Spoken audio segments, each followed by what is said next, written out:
श्री शिवाय नमस्तुभ्यम दोस्तों। आप सभी लोग जानते हैं कि साल में 2 बार पुत्रदा एकादशी आती है। एक आती है सावन के महीने में, दूसरी आती है पौष के महीने में। जिसमें से सावन के महीने में जो पुत्रदा एकादशी पड़ती है उसका बहुत ही बड़ा और विशेष महत्व माना जाता है। और सावन के महीने में जो पुत्रदा एकादशी पड़ती है ये सावन माह की शुक्ल पक्ष की एकादशी मानी जाती है। और इसी दिन दोस्तों कई सारे माताएं बहनें व्रत रखती हैं पुत्रदा एकादशी को, जिनको संतान की प्राप्ति रहती है, मतलब होनी होती है, या इसके अलावा जिनको संतान से जुड़ी हुई कोई भी परेशानी रहती है तो वो सभी लोग इस दिन पुत्रदा एकादशी का व्रत यहाँ पर जरूर रखते हैं। अगर आप लोगों को संतान प्राप्ति के लिए पुत्रदा एकादशी का व्रत रखना है तो भी आप रख सकते हैं। अन्यथा अगर आप लोगों की संतान है और आप उनकी बरकत के लिए, आप उनकी खुशियों के लिए अगर ये व्रत रखना चाहते हैं तो भी आप लोगों को पुत्रदा एकादशी का व्रत जरूर रखना चाहिए। माताओं बहनों को भी और जो भी घर के बड़े पुरुष हैं उनको भी जो है ये एकादशी का व्रत जरूर रखना चाहिए। इससे भगवान का आशीर्वाद आपको भी मिलता है और आपके यहाँ पर संतानों को भी जरूर मिलता है। ठीक है, तो इसलिए ये पुत्रदा एकादशी बहुत ही ज्यादा खास मानी जाती है।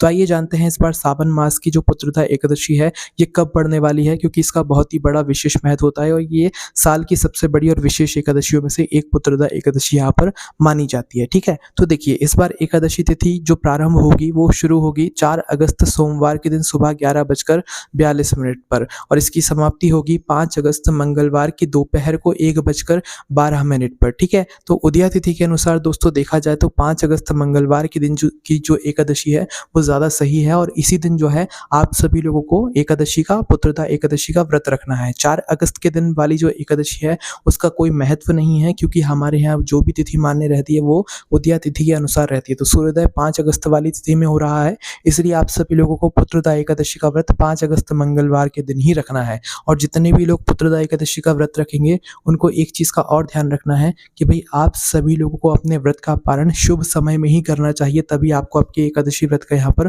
पूर्ण फल मिलता है। और कभी भी एकादशी व्रत का जो पारण है वो उस दिन नहीं किया जाता है बल्कि अगले दिन किया जाता है। इस बार जैसे कि 5 अगस्त के दिन आप लोगों को पुत्रदा एकादशी का व्रत रखना है तो आप लोगों को इस व्रत का पारण 6 अगस्त के दिन करना पड़ेगा और 6 अगस्त की है द्वादशी तिथि और द्वादशी तिथि समाप्त होने से पहले पहले आप लोगों को अपना व्रत का पारण करना पड़ता है, अगर किसी कारण से आप लोग शुभ समय में अपने व्रत का पारण ना कर पाए। तो आइए जान लेते हैं कि व्रत पारण करने का शुभ समय क्या है, उसके बाद द्वादशी तिथि के बारे में भी जान लेंगे। तो देखिए जितने भी लोग पुत्रदा एकादशी का व्रत रखेंगे भाई वो सभी लोग 5 अगस्त मंगलवार के दिन व्रत रखेंगे। इसके बाद वो अपने व्रत का पारण करेंगे 6 अगस्त के दिन, यानी जिस दिन द्वादशी तिथि है। तो भाई 6 अगस्त को जो व्रत पारण करने का शुभ समय है वो है 6 अगस्त बुधवार के दिन सुबह 5:45 से लेकर सुबह 8:26 के बीच का जो समय रहेगा यही रहेगा आपके व्रत पारण करने का सबसे शुभ समय। इसके बाद में हमारी जो द्वादशी तिथि कब से शुरू होगी, कब समाप्त होगी, ये भी जान लीजिए कि किसी कारणवश अगर आप लोग शुभ समय में अपने व्रत का पारण ना कर पाए तो भैया आप द्वादशी तिथि समाप्त होने से पहले पहले अपने व्रत का पारण याद से कर लीजिएगा। ठीक है,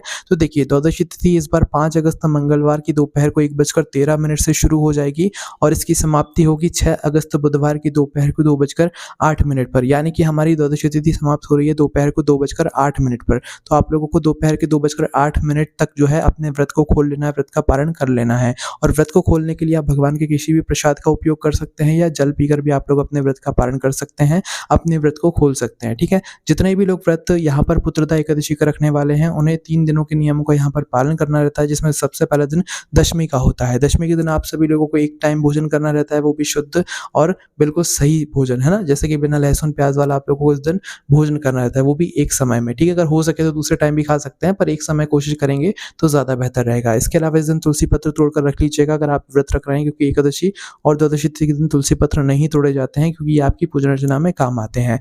इसके बाद में आपको अगले दिन सुबह सुबह जल्दी उठकर जो है स्नान वगैरह करके सूर्यदेव को जल देखकर भगवान को स्नान वगैरह कराकर अपने व्रत का जो है पुत्रदा एकादशी व्रत का संकल्प लेना है। संकल्प लेने के बाद आपको पूरे दिन व्रत रखना है। इस व्रत को आप लोग निर्जला या पानी पीकर इससे भी रख सकते हैं, फलहार खा के भी रख सकते हैं। एक समय आप लोग नमक खा सकते हैं, वो भी सेंधा नमक, और दूध पीकर भी आप लोग इस व्रत को रख सकते हैं। इसमें कोई दिक्कत परेशानी नहीं है, नॉर्मल व्रत की तरह ही आप लोग इस एकादशी व्रत को रख सकते हैं।